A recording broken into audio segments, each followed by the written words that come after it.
xubno ka mid ah garabka haweenka Jaaliyadda Somaliland ee ku dhaqan wadanka Kenya gaar ahaan magaalada Nairobi ayaa shir saxaafadeed oo ay qabteen waxay hambaliye iyo bogaadin ugu direen golaha guurtida Jamhuuriyadda Somaliland iyagoo oo sheegay inay ku hambalyeynayaan sida fiican ee bay yiraahdeen ay had iyo jeer soo afjaraan khilaafka siyaasadeed ee ku kala yimaada golayaasha kale ee maamulka madaxda qaranka Jamhuuriyadda Somaliland. Geesta kalena waxa ay taageero ballaaran ugu muujiyeen madaxweynaha Axmed Maxamed Maxamuud Siiraanyo iyagoo oo ku taageeraya musharaxnimada 5 sanadood ee soo socda ee talada wadanka waxaana hadaladoodii kamid ahaa sida tan. halkan anagu Jaaliyadda Somaliland ee Nairobi waxaanu salaameynaa wadankayga Somaliland iyo madaxweynahayaga iyo madaxweyne ku-xigeenkayga iyo marwadiisa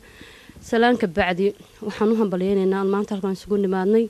sida sharafta leh ee maxay gacan qaad ku dhacay ay u wada heshiiyeen madaxdayadii sidaasna waligiina ku dab iyo reer keenteena sida inoogu wada Soomaalida kale waxaan kaga duwanahay had iyo jeeraale inaga guurti iyo odayaal iyo cumaamad odayaal leh oo geed hoos fadhiista ayaa inoo taliya odayaashana waxaan leeyahay cimrigiinu ha raago hanaga dhimanina especially Xaaji Cabdiwaraabe iyo inta lamid ah inta kadib dawladda Siiraanyo anaga oo jecel inuu sii wato oonu taageersanahay adduunka meel kastaba waayo waxaan ku diirsanay dadkaygu wixii ay u baahnaayeen hadii la helay in maantana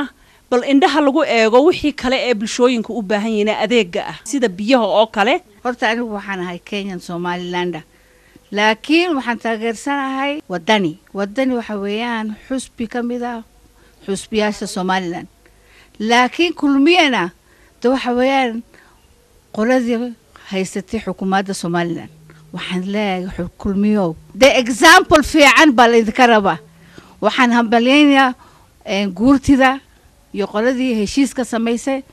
idinkuna example ina noqotaan hadda doonaysan soo noqotaan 5 sano dambe waxaan halkan ka salaamayaa madaxweynaheena Axmed Maxamed Maxamuud Siiraanyo marwadiisa Amni Waris madaxweyne ku-xigeenka Saylici iyo marwadiisa dhammaan guurtida cuqaasha culimo awdiinka dhammaan Somaliland meel kasta ay joogaan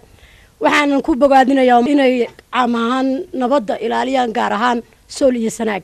waxaan ku faraxsanahay heshiiskii ay keeneen odayaasha iyo maxay dhahday madaxdayadii ka aqbashay waan ku faraxsanahay markastana saas ayaanu idinka rajaynaynaa waxaanu u baahanahay in aad horumarka intii wax kale la eegi lahaa abuuriskiisa iyo horumarintiisa wax soo saarkiisa nadaafadiisa in dhulka hoos loo eego oo aan la is eegin ee dhulka hoos loo eego dhalinyaradana loo sameeyo shaqo abuur waxaan ku hambalyeynayaa sidii wanaagsaneed ee loo soo dhameystiray dhibaatadii ka dhex jirtay xisbiga kulmiye waxaanan hadda aan taageeranaanu soo jeedinayaa Maxamed Maxamuud Siiraanyo madaxweynaha wadanka isagoo oo mar labaad isku soo sharixi doona insha Allah 5 sanadood ee soo socota horena wadanka markaan joogay waan u codeeyay haddana insha Allah waxaan jeclahay markaan imaado wadanka inaan u codeeyo waxaana ay gabagabadii ku dardaarmeen in lagu daro horumarka ka soconaya wadanka sidii looga qabtiri lahaa magaalooyinka waaweyn ee dalka dhinaca biyaha Abdullaahi Cabdi Cali TV qaranka Jamhuuriyadda Somaliland Nairobi.